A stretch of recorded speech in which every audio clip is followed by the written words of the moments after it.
अल्हम्दुलिल्लाहि रब्बिल आलमीन वस्सलातु वस्सलामु अला रसूलिहिल अमीन व अला आलिहि व अस्हाबिहि अजमाइन। अम्मा बाद फ़क़द क़ालल्लाहु तबारक व तआला फ़िल क़ुरआनिल मजीद वल फ़ुरक़ानिल हमीद। बिस्मिल्लाहिर रहमानिर रहीम। इन्नल्लाहा व मलाइकतहु युसल्लूना अलन नबी या अय्युहल्लज़ीना आमनू सल्लु अलैहि व सल्लिमू तस्लीमा। अल्लाहुम्मा सल्लि अला सय्यिदिना मुहम्मदिन व अला आलि सय्यिदिना मुहम्मदिन व बारिक व सल्लिम। मोहतरम नाज़रीन किराम, अल्लाह तबारक व तआला का हम पर बेइंतहा फ़ज़्ल व एहसान है कि उसने हमें मोहम्मद मुस्तफ़ा अहमद मुज्तबा सरकार मदीना सल्लल्लाहु अलैहि वसल्लम का उम्मती होने का फ़ख्र अज़ीम अता फ़रमाया। दोस्तों ने ख्वाहिश की कि रमज़ान का महीना आ रहा है कि रमज़ान के महीने में ज़कात के मसाइल के बहुत से सवालात आते हैं, एक वीडियो बना देंगे तो सारे सवालात उसमें आ जाएंगे, उसके जवाबात मिल जाएंगे। सबसे पहले एक गलत मसला हमारे जहन में बैठ गया है, वो ये है कि रमज़ान में ज़कात निकालना सिर्फ़ रोज़ा रमज़ान से ख़ास है। रमज़ान के 30 रोज़े समझ रहे ना, नमाज़ें रमज़ान में भी फ़र्ज़ हैं, रमज़ान के अलावा भी हैं। तो ये जो हम समझ गए कि ज़कात जो है या रमज़ान में ही निकालना है, ऐसा नहीं है। और ना ही ज़कात रमज़ान में फ़र्ज़ होती है। समझ में आ रहा है ना? ये बहुत बड़ी गलतफ़हमी है, बहुत बड़ी गलतफ़हमी है। इंशाअल्लाह इस बयान को सुनने के बाद बात को जहन में रखें और दीनी मसाइल को चलता है भाई, ये नज़रिया दीनी मसाइल के साथ नहीं होना चाहिए। खुदा ना खास्ता हमारे साथ भी अल्लाह तबारक व तआला चलता है भाई कर देगा क़यामत के दिन। अल्लाह फरमाता है फ़ल्यौम नंसाकुम कमा नसीतुम लिक़ा यौमिकुम हादा। तुम दुनिया में मुझे भूल के थे ना, तो मैं तुम्हें आज भूल जाऊंगा। तो सबसे ज़्यादा इम्पॉर्टेंस किसको देना है? अल्लाह और उसके रसूल के अहकाम को इम्पॉर्टेंस देना। समझ रहे हैं ना? तो ज़कात रमज़ान में फ़र्ज़ नहीं होती है। ज़कात सारे साल में हर एक के लिए अलग अलग दिन हो सकता है। हर एक, जैसा डेट ऑफ बर्थ सबका अलग होता है ना, कोई रमज़ान में भी पैदा हो जाता है। डेट ऑफ डेथ सबका अलग होता है, किसी का इंतकाल रमज़ान में भी हो जाता है। तो इसी तरह किसी पे ज़कात रमज़ान में फ़र्ज़ हो सकती है, किसी की 11 महीनों में फ़र्ज़ होती है। तो ज़कात किस वक्त फ़र्ज़ होती है और किन चीज़ों पर फ़र्ज़ होती है? तो ये जो बयान है, ये हमारे साथ जो रहते हैं लोग, जनरली आवाम, इनके सवालों के लिए बयान है। तो मैं ज़कात जो गाय, ऊँट, बकरी पर जो ज़कात है उसके बारे में आज के बयान में मैं बताऊंगा नहीं, और ना ही खेती बाड़ी में जो खेती से जो अनाज उगता है उसके बाद जो उस पर ज़कात है उसके बारे में मैं डिस्कस नहीं करूंगा, और जो कान में से जो सोना निकलता है, पीतल निकलता है, उसके बारे में भी नहीं है। तो किन चीज़ों पर आज की गुफ्तगू होगी? ज़कात सोने पर, चांदी पर, पैसों पर और माल तिजारत पर, बिज़नेस जो चीज़ इंसान बेचता है अपने व्यापार में, उस पर, ये 4 चीज़ों पर डिस्कस होगा। और उसके अलावा जो भी सवालात आते रहते हैं उमूमन, उनका जवाब दिया जाएगा। तो ज़कात फ़र्ज़ है, इस्लाम के 5 फ़र्ज़ों में से एक फ़र्ज़ ज़कात। अगर कोई शख्स, अल्लाह ना करे, कहे कि ज़कात देना ज़रूरी नहीं, वो क्या है? काफिर। अगर खुदा ना खासा किसी का रिश्तेदार ऐसा कह रहा हो तो मुझ पर गुस्सा ना करें। कोई आदमी ये कहता है वो पूरा नहीं भाई, ज़कात पूरा क्या भी, ये नहीं भाई, पूरा हिसाब लगाने की ज़रूरत नहीं भाई, तो ज़कात के फ़र्ज़ियत का जो इनकार करता है वो काफिर है। और जो ज़कात की फ़र्ज़ियत मानता है, ज़कात फ़र्ज़ है लेकिन देता नहीं, ये फ़ासिक़ है। फ़ासिक़ मतलब खुला गुनहगार। और जो ज़कात फ़र्ज़ हो जाने के बाद देने के लिए उसके पास है, रहने के बावजूद आमदन ताख़ीर करता है, डिले करता है, वो आदमी गुनहगार है। समझ गए? तो ज़कात न देने वालों के बारे में अल्लाह कुरान मजीद में फ़रमाता है वल्लज़ीना यक्निज़ून अज़्ज़हब वल्फ़िद्दता, और जो लोग सोना और चांदी जमा करते हैं, वला युनफ़िक़ूनहा फ़ी सबीलिल्लाह, सिर्फ जमा करते हैं, अल्लाह के राह में ख़र्च नहीं करते, यानी ज़कात नहीं देते। दूसरे ख़र्च जो हैं वो नफिल हैं, लेकिन ज़कात बीवी बच्चों पर खर्च करना, माँ बाप को अगर आपके पैसों की ज़रूरत है तो वो खर्च करना, ये सब फ़र्ज़ हैं, गुनहगार हो जाएंगे। तो अल्लाह के राह में जो खर्च नहीं करते, फ़बश्शिरहुम, ऐ हबीब उन्हें खुशखबरी सुनाओ, किस चीज़ की? बिअज़ाबिन अलीम, दर्दनाक अज़ाब होगा उनको। जब भी अल्लाह अज़ाबुन अलीम कहता है समझ जाएं, यानी अल्लाह जिस अज़ाब को कहे कि तकलीफ़ देने वाला अज़ाब, तो क्या अज़ाब होगा?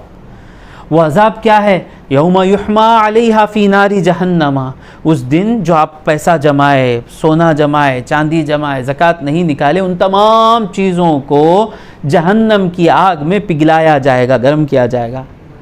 गर्म करने के बाद वो पिघल जाएगा ना। फतुकवा बिहा जिबाहुहुम, उस चीज़ से, वो जो सोना है, चांदी है, जो भी है, उससे उनके पेशानियों पर दाग लगाया जाएगा।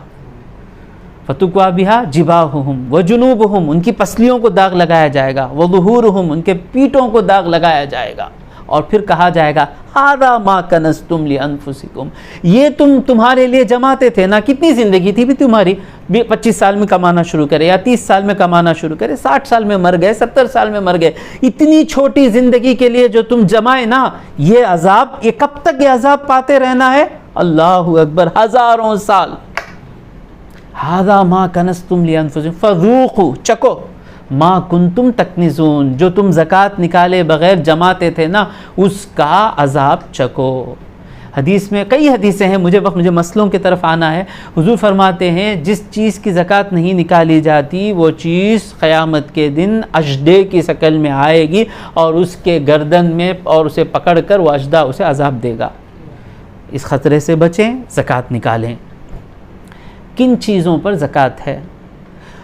उस ज़माने में हुज़ूर सल्लल्लाहु अलैहि वसल्लम की ज़ाहिरी ज़िंदगी में जो पैसे, करेंसी थी, दीनार, दिरहम। दीनार कहते हैं गोल्ड, सोने के सिक्कों को, गोल्ड कॉइन्स। दिरहम कहते हैं चांदी के सिक्कों पर। तो सोने पर ज़कात, चांदी पर ज़कात है। और जो माल तिजारत है, जो चीज़ आप व्यापार के लिए, बेचने के लिए चीज़ ख़रीदते हैं, कोई कुर्सी बेच रहा है, कोई सोना बेच रहा है, कोई दवा बेच रहा है, कोई चावल बेच रहा है, जो भी बिज़नेस करते हैं, जो चीज़ बेचने के लिए आप रखे हैं, उस चीज़ पर ज़कात है। समझ गए? अच्छा, अभी कितनी मिक़दार हो, कितना सोना हो तो ज़कात फ़र्ज़ होता है। किसी के पास 20 दीनार, कितने दीनार?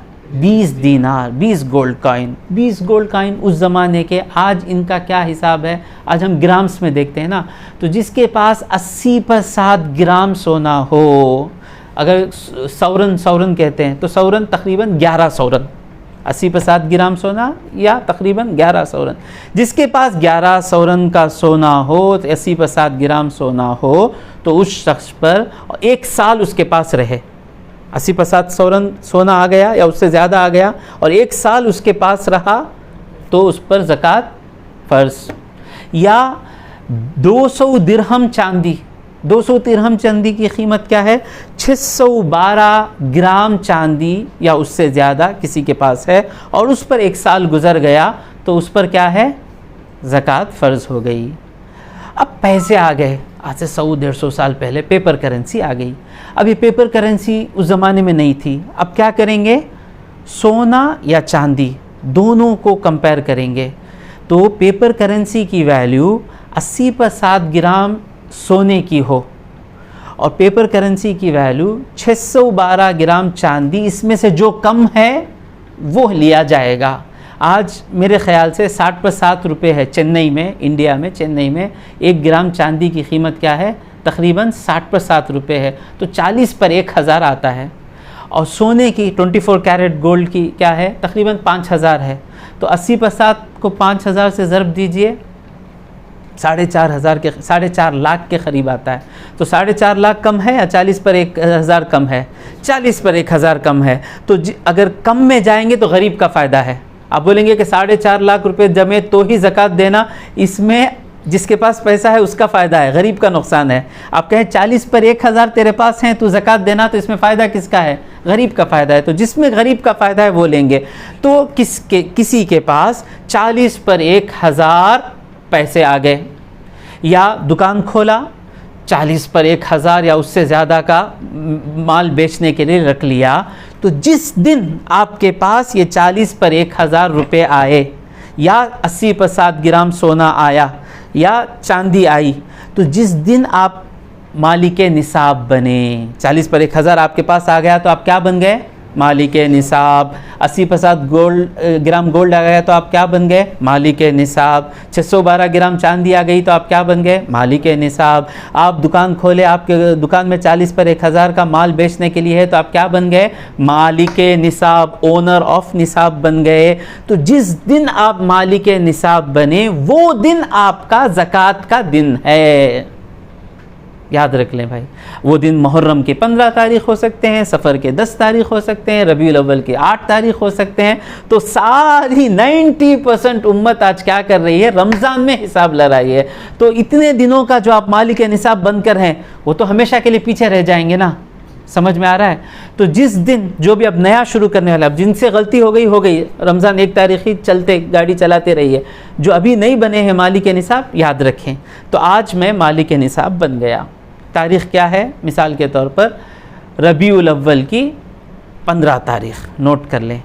अब आइंदा रबीउल अव्वल की 15 तारीख़ आई और आपके पास ये जो निसाब था, यानी 80 पर 7 ग्राम या 40 पर 1000 रुपये या उसके वैल्यू का बिज़नेस में बेचने के लिए माल, ये 40 पर 1000 से कम नहीं हुआ। नेक्स्ट रबीउल अव्वल के 15 तक 40 पर 1000 से कम नहीं हुआ तो आप पर ज़कात फ़र्ज़ हो गई।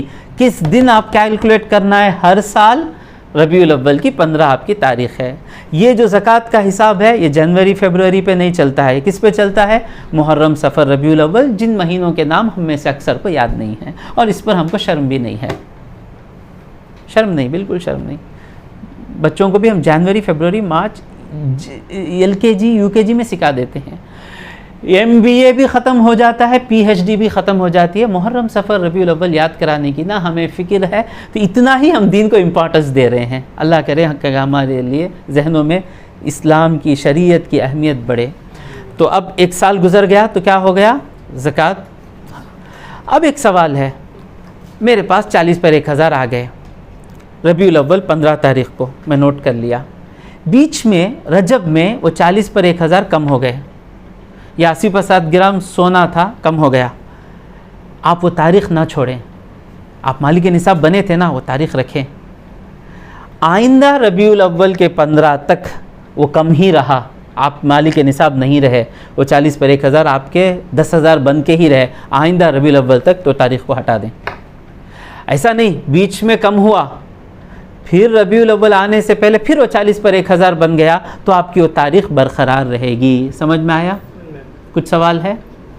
पहले तो दे सकते हैं, रबीउल अव्वल को हम साहिब निसाब बने, रमज़ान रबीउल अव्वल के आने वाले रबीउल अव्वल से पहले रमज़ान आ जाएगा तो हाँ, तो ये पहले ये देख लेंगे कि कब हम पर ज़कात फ़र्ज़ होती है। पहले ये मसला देख लेंगे कि कब फ़र्ज़ होती है। अब वो ज़कात कब दे सकते हैं, इसका इंशाल्लाह आप तकरीर ख़त्म होने से पहले मुझे याद, 1 साल होना ज़रूर, 1 साल हुआ तो ही फ़र्ज़ होती है। फ़र्ज़ होने के पहले तो दे सकते। फ़र्ज़ होने से पहले अगर आप दे दिए तो अगर 1 साल होने तक आपके पास बराबर 41 रहा तो आप फ़र्ज़ दिए, कम हो गया तो नफिल दिए। समझ रहे हैं? तो वो होने दें, वो 1 साल होने दें। होने के बाद फ़र्स्ट टाइम आप फ़र्ज़ हो गई आप पर, अब ज़कात फ़र्ज़ हो गई तो निकालना। ये हो गया 80 पर 7 ग्राम सोना, चांदी हो गया। अच्छा, अब किसी के पास 2 ग्राम सोना है, 10,000 पैसे हैं, 10,000 दुकान का माल है ना, 10,000 पैसों से उस पर ज़कात मालिक निसाब पैसों के एतबार से नहीं बना। दुकान में 20,000 का माल है, उसमें भी नहीं बना। सोना 2 ग्राम है, 10 ग्राम रख लेना, सोना 10 ग्राम है, उसमें भी नहीं बना। अच्छा भाई ज़कात नहीं, तीनों को जमाना। ये 10,000 माल जो दुकान का है 20,000, 30,000 हो गए। सोना 10 ग्राम सोना कितना हुआ? 50,000 हो गए। 50 + 10 + 80,000 हो गए। तो कम जो वैल्यू है वो सारा जमाने के बाद कम वैल्यू जो 40 पर 1 हम लेकर चल रहे हैं, यानी 612 ग्राम चांदी की वैल्यू है, ये जो कम वैल्यू है, ये सब जमाने के बाद वो कम वैल्यू पर भी आपको ज़कात हो जाती है, तो वो आपका डेट शुरू कर लें, शायद जो भी डेट है, तो वो डेट आएगा तो ज़कात निकालना है। कितनी ज़कात निकालनी है? इन चारों चीज़ों पर ज़कात 40 में का एक हिस्सा, 40वां हिस्सा, अगर आज के ज़माने में कहें 2.5%, बहुत कम। ज़कात निकालते वक्त गम से ना निकालें, खुशी खुशी निकालें। You are investing in a place where you are going to live alone. खबर में अंधेरा ज़िंदगी गुजारना, अंधेरी खबर में ज़िंदगी गुजारना है, कोई साथ नहीं आएगा, ना मेरी बिल्डिंग, ना मेरा बिजनेस, ना मेरा बेटा, ना मेरे अब्बा, ना मेरे अम्मी, कोई साथ नहीं आएंगे। अंधेरी खबर में जब आंखें खोलेंगे, अजाब के फरिश्ते हमसे करीब होंगे, गुनहगार हैं ना हम, उस वक्त ये ज़कात एक खूबसूरत हैंडसम इंसान की शक्ल में, अकेले अंधेरे में जा रहे हैं भाई, आप अकेले हैं अंधेरे में, अचानक कोई आदमी आ गया, स्ट्रांग आदमी आ गया, खुशी होती है ना, वैसी खुशी होगी। अल्लाह, कौन है आप? हर साल तुम ज़कात निकालते थे ना, वो ज़कात हूँ मैं। क्यों आए हो? तुम्हारे साथ रहूँगा और तुम्हें किसी तरीक़े की तकलीफ़ होने नहीं दूँगा। तो ज़कात निकालते वक्त खुशी खुशी निकालें। ये जिसको ख़बर का अज़ाब है उसके लिए है, और किसी को फ़िक्र ही नहीं ना ख़बर की। तो दुनिया होना हज़रत, दुनिया छोना, उनको भी ये है कि मेरा रब वादा कर रहा है कि एक के बदले में 70 दूँगा। उसकी बरकत, जो ज़कात निकालते हैं वो सारी ज़िंदगी उसकी बरकत देखते हैं। अल्लाह, आज आप 10,000 निकाले, हॉस्पिटल के 10 लाख के ख़र्चे से अल्लाह बचा लेता है। कई आने वाले ख़र्चे, हमको क्या मालूम कितने ख़र्चे हम पर आने वाले हैं, वो तमाम ख़र्चों से अल्लाह रब्बुल इज़्ज़त हमको बचा लेता है। खुशी खुशी ज़कात निकालना। ये ज़कात कहीं जाएगी नहीं, किसके पास रहेगी? मा इंदकुम यनफदु, जो तुम्हारे पास है वो ख़त्म हो जाएगा। व मा इंदल्लाहि बाक़, जो अल्लाह के पास, जो ज़कात दी वो अल्लाह लेके रखता है। अल्लाह लेकर रखेगा, कब देगा? जब ज़्यादा ज़रूरत होगी, उस वक्त अल्लाह तबारक व तआला हमको ये ज़कात देगा। तो ये ज़कात निकालना, किस किस पर ज़कात निकालना है, इंशाल्लाह वक्त बाकी रहा तो आज की तकरीर में, वरना इंशाल्लाह चंद दिनों के बाद अगर आप मांगें, कमेंट में आप कहें कि वो भी हमें जानना है, मैं बताऊंगा। अब इन्हीं चीज़ों पर ज़कात है। अब सवाल पूछते बहुत से लोग, हज़रत मेरी सैलरी पर कितनी ज़कात, हज़रत मेरा घर है, रेंट है, उस पर कितनी ज़कात, या तो ये अलग अलग देखने की ज़रूरत नहीं है। आप सबको आपके सेविंग्स में डालें, सैलरी भी सेविंग्स में डालें, रेंट भी सेविंग्स में डालें, सब डालते रहें। और आपकी सैलरी ख़र्चा भी होती है ना, कभी ऐसा हो सकता है किसी की सैलरी 70,000 हो, वो 70 के 70,000 खर्च हो जाते होंगे। तो सैलरी हर महीना ज़कात निकालने की कैलकुलेट नहीं करना है। आपका तारीख़ 12-15 रबीउल अव्वल है, सैलरी, आपका रेंट, जो जो आपका इनकम है, जहाँ जहाँ से आपको आ रहा है, सबको डालते रहें और ख़र्च करते रहें।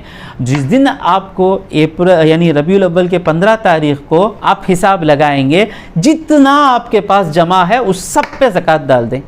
हो सकता है कि 10 दिन पहले 10 लाख आए होंगे, उन 10 लाख पर 1 साल गुजरा नहीं होगा, या एक 20 सौरन आप माल ख़रीदे होंगे 20 दिन पहले, उस 20 सौरन पे साल नहीं गुजरा होगा।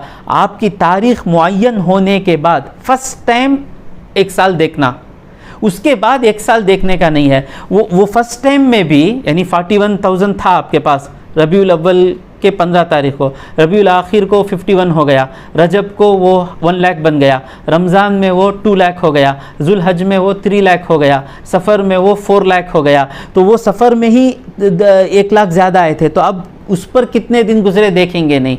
आपका जो कैलकुलेशन डेट है, हिसाब लगाने की तारीख़ है, उस तारीख़ में जितना है उस सब को कैलकुलेट करें, 2.5% ज़कात निकाल दें। समझ रहे ना? अब थोड़े लोग पूछते हैं कि किसी को क़र्ज़ दिए हैं, तो जो क़र्ज़ दिया है उस पर ज़कात है, जो क़र्ज़ लिया है उस पर नहीं है। समझ रहे ना? ये कहा भाई क़र्ज़ भी देना, ज़कात भी देना करना। ख़र्ज़ का एक सवाब है, ज़कात का एक सवाब है। अरे नादानो, यहाँ हम दौलत जमाने के लिए नहीं आए हैं, दौलत देकर जन्नत ख़रीदने के लिए आए हैं। इन्नल्लाह अश्तरा मिनल मुमिनीना अनफुसहुम व अम्वालहुम बिअन्न लहुमुल जन्ना, बेशक अल्लाह तबारक व तआला मोमिनों से उनकी जानों को, उनके मालों को ख़रीदता है और देता क्या है? जन्नत देता है। तो ये माल देकर जन्नत लेने के लिए आए हैं हम इस माल को काफिर जिस तरह जमा कर रखता है, वो जो ही माल आ गया तो उसमें देखो कि इस तरह किस तरह मैं जन्नत बना लूँ, अम्मी की दवा ख़रीद कर जन्नत बना लूँ, बच्चों को अच्छी तरबियत देकर जन्नत बना लूँ, मदरसे में ख़र्च करके जन्नत बना लूँ, भाई बहन जो मजबूर हैं उन पर ख़र्च करके जन्नत बना लूँ, इस पैसे से जन्नत बनाने की कोशिश करें। तो जो ख़र्च दिया है उसका पैसा है ना, वो आएगा तो वो हिसाब लगा लेना। इसको मैं 2 लाख दिया हूँ, मैं 2 लाख की ज़कात कितनी होगी? 5,000 रुपये, 5,000। अब नहीं है तो जब वो वापस करेगा, हर साल का हिसाब करके जब वो 2 लाख वापस करेगा तो 3 साल हैं तो तकरीबन 12,000 आएगा। वो 12,000 ज़कात निकाल के बाकी पैसा रख लें। 12,000 चले गए ना, नहीं सोचना, नहीं गए, अल्लाह के पास हैं और हमें पाल रहा है अल्लाह रब्बुल इज़्ज़त। अब थोड़े लोग सवाल पूछते हैं, हज़रत मेरे पास ज़मीन है, घर है, इन चीज़ों पर ज़कात है क्या? जो चीज़ आप इस्तेमाल करते हैं इसे कहते हैं हाजत असलिया।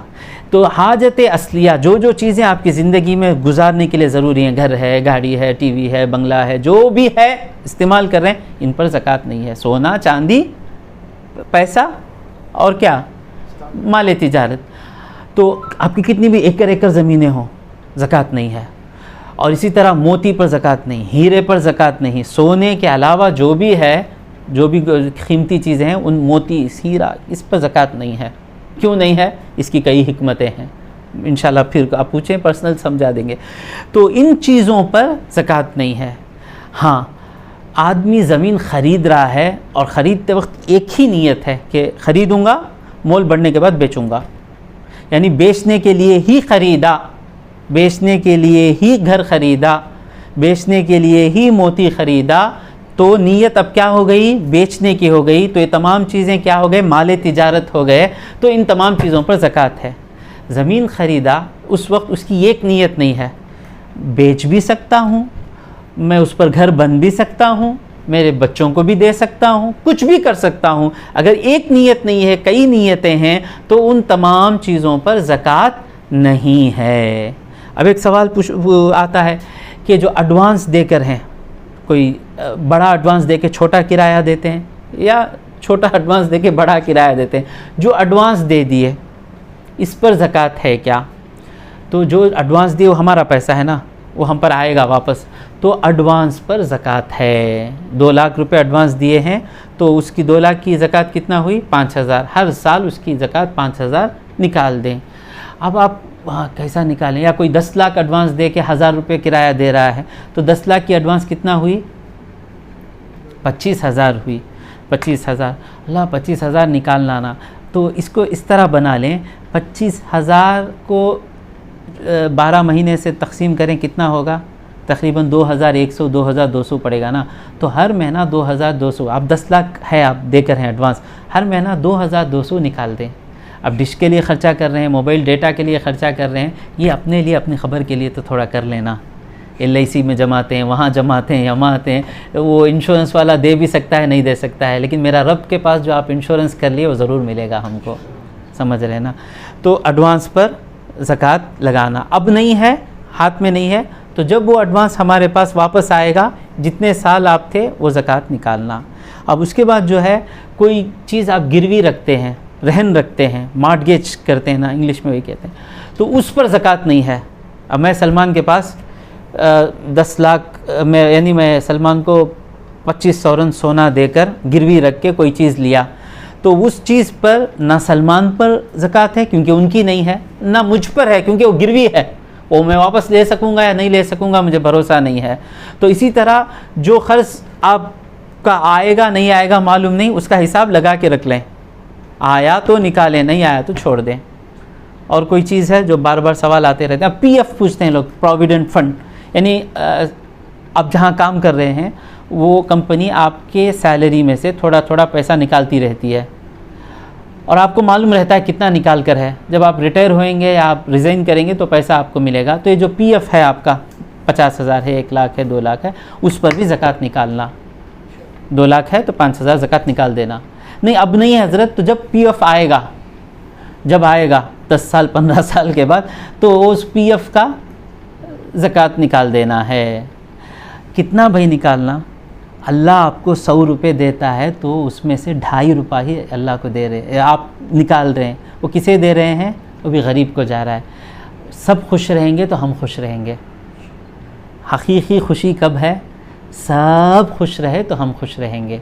तो वो जो PF है उस पर भी ज़कात निकालना है। एक भाई सवाल पूछे थे कि शेयर मार्केट में उनका पैसा है और शेयर मार्केट का पैसा फ्लक्चुएट होता रहता है, बढ़ता कम होता रहता है, तो वो भी आपकी ज़कात की तारीख़ में, सोना भी बढ़ता कम होता है ना, तो आपकी जो ज़कात की तारीख़ है 15 रबीउल अव्वल में, बार बार रमज़ान नहीं कह रहा हूँ इसलिए कि हर एक शख्स को रमज़ान में ज़कात पड़े।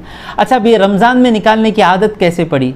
ये एक तो यह है कि नामालूमी की वजह से, ला इल्मी की वजह से, इल्म कम रहने की वजह से आदत पड़ी। और दूसरी चीज़ ये है, किसी को देख के सीखे ना, रमज़ान में हर फ़र्ज़ अदा करेंगे तो उसका सवाब 70 गुना मिलेगा। तो ज़कात भी एक फ़र्ज़ है, तो वो हिसाब लगा लेते हैं। उस ज़माने में जो इल्म था, यानी रबीउल अव्वल में था, तो उस वक़्त हिसाब लगा लिए, या आने वाले रबीउल अव्वल से पहले रमज़ान आ गया, अप्रॉक्सीमेटली इनको मालूम है मेरे पास इतना पैसा है, तकरीबन मेरी ज़कात 60,000 आएगी इंशाअल्लाह। रमज़ान पहले आ गया तो पहले ही 40,000 निकाल दिए। तो रमज़ान पहले भी निकाल सकते हैं, बाद भी निकाल सकते हैं। तो रमज़ान में इसलिए निकालते हैं, एक फ़ायदा इसका यह है कि 70 गुना सवाब मिलेगा। दूसरा फ़ायदा यह है कि अक्सर मोहताज लोग हम तक पहुंच जाते हैं रमज़ान में, दूसरे वक्त में हमको जाना पड़ता है। तीसरा फ़ायदा यह है कि हर एक रमज़ान में ख़र्चे बढ़ जाते हैं, बच्चों के लिए कपड़े ख़रीदना है, ईद खुशियाँ मनाना है, तो रमज़ान में ज़रूरत पड़ती है, इसलिए निकाल रहे हैं। आप निकालें रमज़ान में, इसे मैं नहीं रोकता हूँ, लेकिन आपका हिसाब उसी वक्त करेंगे जिस दिन आप मालिक निसाब बने। इसके बाद इंशाअल्लाह सबके मुँह पर रहना चाहिए, मेरा डेट मुहर्रम के 17, मेरा डेट सफ़र के 12, मेरा डेट रबीउल अव्वल के 14। ये इसमें कोई तो जो शेयर मार्केट का है, तो आपकी तारीख़ में आपका शेयर का जो वैल्यू है, मतलब इतना आपका है आज अगर आप निकालेंगे तो ये आपका वैल्यू है, तो उस वैल्यू यानी 5 लाख हैं आपके शेयर के वैल्यू, तो उसकी ज़कात निकाल दें। कितना होगी 5 लाख की ज़कात? सिर्फ 12,500। आप निकालने के बाद भी आपके पास 4,80,000 पर 7,500 रुपये रहेंगे आपके पास। 12,500 आपके रब के पास रहेंगे। हाय, और अल्लाह कैसा ले रहा है? आए है, अल्लाह कह रहा है कि मुझे ख़र्ज़ समझ कर दो। ख़र्ज़दार को देंगे तो वापस करेगा ना, वैसा समझ के मुझे दो, ज़रूर तुमको वापस मिलेगा, ज़रूर मिलेगा भाई। और कोई चीज़ छुट्टी है जो अमूमन जो सवाल आते हैं, तो जो घर है वग़ैरह है, इस पर ज़कात नहीं है। अगर आप कई नीयतों से लिए हैं, सिर्फ एक ही नीयत है, बेचने की ही नीयत है, तो ज़कात जो घर की वैल्यू है उसका ज़कात निकालना, जो ज़मीन की वैल्यू है निकालना। अब ये ज़कात, आप अगर कोई चीज़ छुट्टी है तो मुझे याद दिलाएं। अब ये ज़कात किसको देना?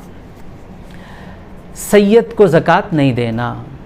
असल में मसला ये है कि हाशिमी को ज़कात नहीं देना। आज हाशिमी कौन है मालूम करना तकरीबन मुहाल है।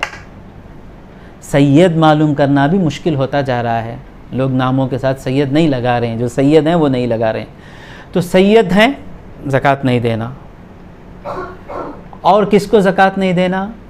जो मालदार है उसको ज़कात नहीं देना, गरीब को ज़कात देना। अब ज़कात निकालते वक्त आपके पास जमा पूंजी भी होगी, ख़र्ज़ भी होगा, तो जमा पूंजी में से ख़र्ज़ को माइनस कर लें। आपका पूरा सोना वगैरह मिलाकर 10 लाख आ गए और आपका ख़र्ज़ 8 लाख है, तो 10 लाख में से 8 लाख माइनस कर लें, जो 2 लाख बचेगा उस पर ज़कात निकालें। खैर, अब वापस आते हैं। हाँ, गरीब को ज़कात देना, और गरीब को ज़कात बोल कर देना ये भी ज़रूरत नहीं है। आपका करीबी रिश्तेदार है, गरीब है, उसको ज़कात बोलेंगे तो उसके दिल को ठेस पहुँचेगा, बोले बग़ैर भी तोहफ़ा बोल के दे देना, समझ रहे ना। अच्छा, और किसको ज़कात नहीं देना? ख़ुद के माँ बाप को ज़कात नहीं देना। माँ बाप के हुक्म में ही दादा दादी नाना नानी सब आ जाते हैं।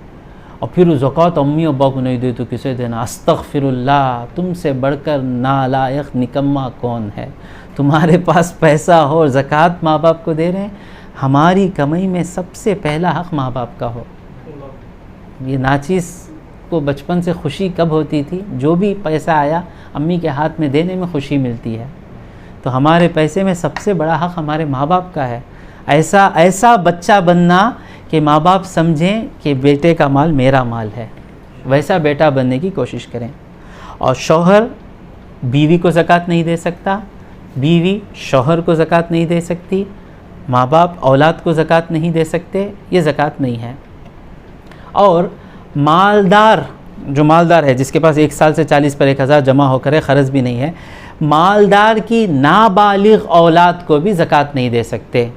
जो मालदार है उसकी अभी बालिग नहीं हुई है औलाद, उसको ज़कात नहीं दे सकते। उसकी औलाद बालिग हो गई और वो गरीब है जो भी है, उसके जेब में क्या रहेगा, 100 रुपये ही रहेगा। बाप तो 2 लाख रुपए रखेंगे, बच्चे के हाथ में क्या रहेगा, कॉलेज को जाने वाला, और वो जाके ज़कात ले सकता है। वो तुम्हारे अब्बा ने तो 10 लाख है ना, मुझे अब्बा 100 रुपये दिए ही। तो जो मालदार का जो बालिग है और उसके पास 40 पर 1000 1 साल से नहीं है, वो ले सकता है। मालदार का जो नाबालिग औलाद है वो ज़कात नहीं ले सकता। तो ज़कात दें तो सबसे पहला हक़ किसका है? खुदा ना खास्ता, अल्लाह ना करे, आपके भाई बहनों में कोई गरीब हो और सैयद भी ना हो, तो सबसे पहला हक़ इन लोगों का है। पहले रिश्तेदारों को दें। आज नया शुरू हो गया है ज़कात कलेक्टिंग सेंटर, फंड फॉर ज़कात कलेक्शन, VP, यू गिव योर ज़कात। मैं सोचता हूँ मेरे रिश्तेदार ही ख़त्म नहीं हुए, मेरी ज़कात ख़त्म हो जाती है, मेरे रिश्तेदारों की ज़रूरतें रह जाती हैं, ये फ़ंड्स में देने के लिए कहाँ। और ये फ़ंड्स में कई जगह चोरी होती है, फ्रॉड चलता है। नी ज़कात ले अंजी लच्चों तिरडने, ना ज़कात ले नाल लच्चों तिरडने। क्या ज़रूरत भाई, गरीब है, हमें मालूम है, हमारे रिश्तेदार कितने गरीब हैं हमको मालूम है। तो अपने रिश्तेदार जो गरीब हैं उनको ढूंढ कर जाकर दें। तो पहला हक़ किसका है? जो अपने भाई बहनों में गरीब हैं। और उनको अगर लगता है, आपका दिल दुखेगा कि ज़कात देंगे तो ये होगा, बोले बग़ैर जाकर दे दें। फिर चचा मामू खले जो रिश्तेदार हैं गरीब हैं उनको ज़कात दे सकते हैं और दें। और कोई सवाल बाकी रहा? दामाद को, बेटी को नहीं देना, दामाद को दे सकते हैं, बहू को दे सकते हैं। और कोई सवाल है? हाँ, अब सैयद को, हज़रत क्या हज़रत, फिर सैयदां को मिलेंगा क्या? हुजूर की औलाद को आपको देने के लिए नहीं है। हाँ, जो आशिक़ रसूल है वो सैयदों की मोहब्बत उसके दिल में रहती है। जितने भी आशिक़ रसूल में देखा जिनका ख़ातिमा बहुत अच्छा हुआ, सलाम पढ़ते हुए कोई दुनिया से गया, सजदा करते हुए कोई दुनिया से गया, इनकी ज़कात के बराबर या ज़कात के करीब तकरीबन सैयदों का तोहफ़ा रहता था। ढूंढ ढूंढ के सैयदों को तोहफ़ा देते थे। और लोग क्या करते हैं कि ज़कात आके हर एक इमाम को जाके दे देते। अल्लाह के फजल से चेन्नई सिटी में अक्सर इमाम ऐसे हैं जो अच्छे हैं, जिनके बैंक बैलेंस अच्छे हैं, 2 लाख 3 लाख हैं, गाड़ियां हैं, सब अच्छे हैं। और इमाम साहब भी क्या करते हैं, बोले बगैर लेके जेब में डालते रहते हैं, गोया कि ज़कात इन्हीं का हक़ है ना। अगर इमाम देखें, अगर इमाम साहब मालदार हैं तो उनको ज़कात ना दें, तोहफ़ा दें। सारा साल नमाज उनके पीछे पढ़ते हैं, कुछ तो अल्हम्दुलिल्लाह उनकी दुआ लें। तो ज़कात इमाम को ही देना है ऐसा नहीं है। अब इमाम साहब बोलने के बाद भी आप दिए तो उनके जेब में तो पैसा चला गया, आपकी ज़कात जो अदा करनी थी उसमें कमी रह गई, अल्लाह के पास जवाब देना होगा। अब ये रहा ज़कात जो है किसी इंसान को देना। ज़कात किसे देना? इंसान। अब आप देखते हैं कि मदरसे के लिए ज़कात लेने के लिए आ जाते हैं, मदरसे को ज़कात नहीं है, मस्जिद को ज़कात नहीं है, अब फिर लेते हैं ना। तो यहाँ एक हीला करते हैं। वो हीला क्या करते हैं, पैसा अलग करते हैं। ये ज़कात वो तो आपको मस्जिद में नहीं दिखेगा, एक ही टवल पकड़ के खड़े रहेंगे, मसले मालूम ही नहीं। और अब तो लोग तो ऐसे मसले बोलने वाले के दुश्मन बन जाते हैं। हज़रत ज़्यादा मसले बोलो न को हज़रत, वो पूरा देख ले को रहे तो जीने होगा नहीं। वो पूरा नहीं देखे तो आखिरत में जीने होगा नहीं, आखिरत में अच्छा जीना तो ये सब हिसाब देखना। तो मदरसे में जो लेते हैं, जायज़ तरीक़ा क्या है कि ज़कात का पैसा अलग ले लेना, वो लेकर मदरसे में जो गरीब तलबा हैं या गरीब टीचर्स हैं उनके हवाले करना, या आपको वो अपनी खुशी से मदरसे को डोनेट कर देंगे। हुज़ूर सल्लल्लाहु अलैहि वसल्लम के पास एक खातून सालना बना कर लाई खाने के लिए, गोश्त का सालन। तो जब हुज़ूर खा रहे थे तो हुज़ूर को बताया गया कि ये खातून को वो सदक़ा या ज़कात मिला है। हुज़ूर तो सैयद उनसे ही शुरू हो रहा है। तो हुज़ूर ने कहा ये सदक़ा और ज़कात उस औरत के लिए था। और वो औरत जो मुझे दे रही है वो उसका तोहफ़ा है। समझ में आ रहा है ना? तो हुजूर खाते थे। हाँ भाई, हुक्मन ही वो चीज़ ज़कात बन रही है, लेकिन हकीकतन वो चीज़ हलाल है। और कोई सवाल है? ज़कात मुस्लिम को ही दें। हाँ, अगर ज़कात मुसलमान, और मुसलमान पर ही ज़कात फ़र्ज़ होती है, और मुसलमान बालिग़ पर ज़कात फ़र्ज़ है। छोटा बच्चा है, उसके माँ बाप की तरफ से उसे मिल गया, 8 साल का लड़का है, उसे प्रॉपर्टी 10 लाख की है, तो नाबालिग़ पर ज़कात फ़र्ज़ नहीं है। और कोई इम्पॉर्टेंट मसला छूट रहा है क्या?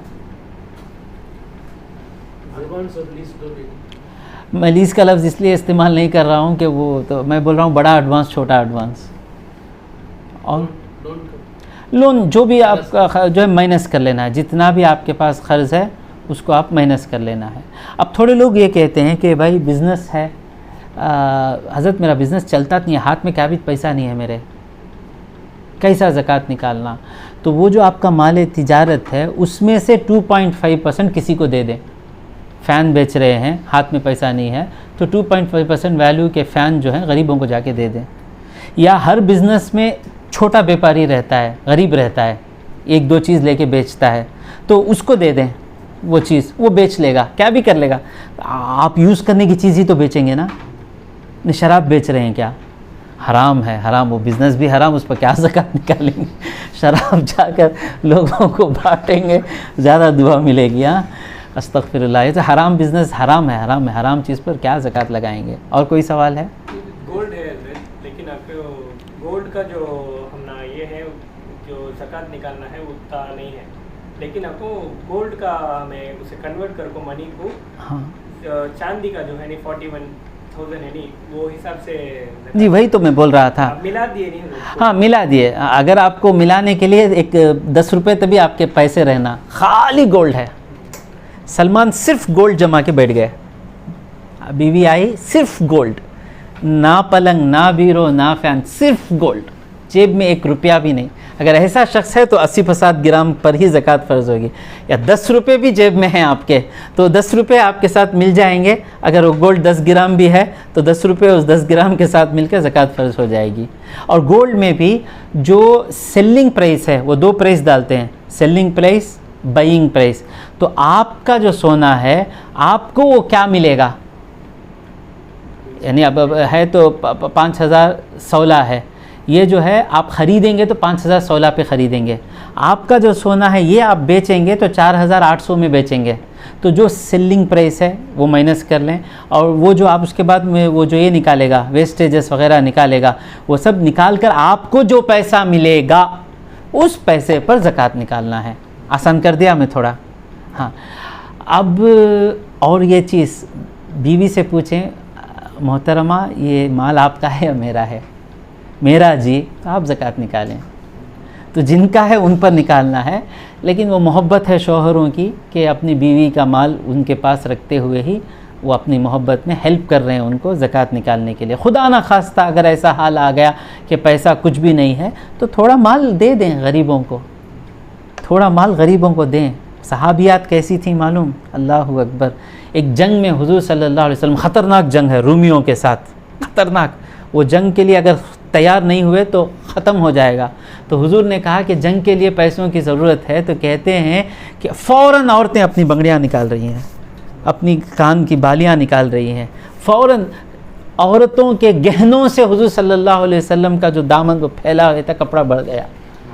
ये जज्बा होना चाहिए अल्लाह के राह में। शौहर से पहले बीवी कहे आप निकाल सकते हैं क्या? नहीं, मैं निकाल रही हूँ। ये जो बाला गया ज़कात में, क़यामत के दिन अल्लाह के पास रहेगा। ये ख़बर में ये बाला आपका सहारा बन के आ जाएगा, ये बंगड़ी आपकी सहारा बन के आ जाएगी। समझ रहे हैं ना? और कोई चीज़ बाकी रह गई? तो अक्सर तो कैश में ही अदा कर रहे हैं, लेकिन अदा करना क्या था, उसमें से 2.5% देना था, तो आप उसको टच नहीं करना चाहते हैं, आप कैश में दे रहे हैं। था तो यही कि उसमें से ही देना, माल है तो माल में से देना था, लेकिन उसको कन्वर्ट करके आप कैश में दे रहे हैं। और कोई सवाल बाकी रह गया?